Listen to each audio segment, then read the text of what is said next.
દાહોદમાં જસવંત ભાભોર સામે કોંગ્રેસના 3 નામ ચર્ચામાં છે. હર્ષદ નીનામા અને પૂર્વ સાંસદ પ્રભાત તાવિયાડનું નામ ચર્ચામાં છે. પૂર્વ ધારાસભ્ય ચંદ્રિકા બારિયાનું નામ પણ ચર્ચામાં છે. તો ચર્ચા ચાલી રહી છે. હર્ષદ નીનામા અને પૂર્વ સાંસદ તાવડિયાનું નામ પણ ચર્ચામાં છે. દાહોદમાં જસવંત ભાભોર સામે કોંગ્રેસના 3 નામ જે છે ચર્ચાઈ રહ્યા છે. તેમાં હર્ષદ નીનામા અને પૂર્વ સાંસદ પ્રભાત તાવડિયાનું નામ ચર્ચામાં છે. આજ મુદ્દે જોડાઈ ચૂક્યા છે સંવાદદાતા હેમલ પંચાલજી. હેમલ, શું છે વધુ વિગતો?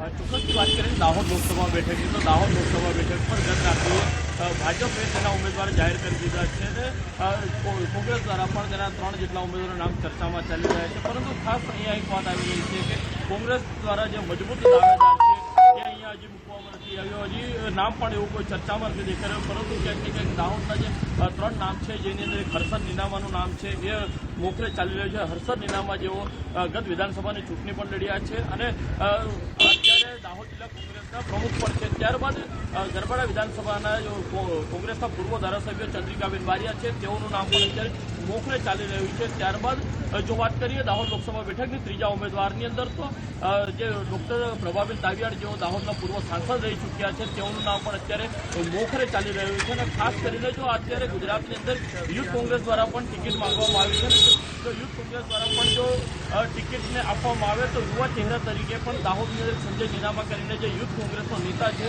તેનું પણ નામ હાલ ચર્ચામાં ચાલી રહ્યું છે. ત્યારે આ વખતે સીધી ટક્કર ભાજપ અને કોંગ્રેસ વચ્ચે જે છે અહીંયા જોવાની છે. પરંતુ ક્યાંક ને ક્યાંક કોંગ્રેસ દ્વારા મજબૂત દાવેદાર જો મૂકવામાં આવશે તો જ અહીંયા ભાજપને ટક્કર આપી શકશે.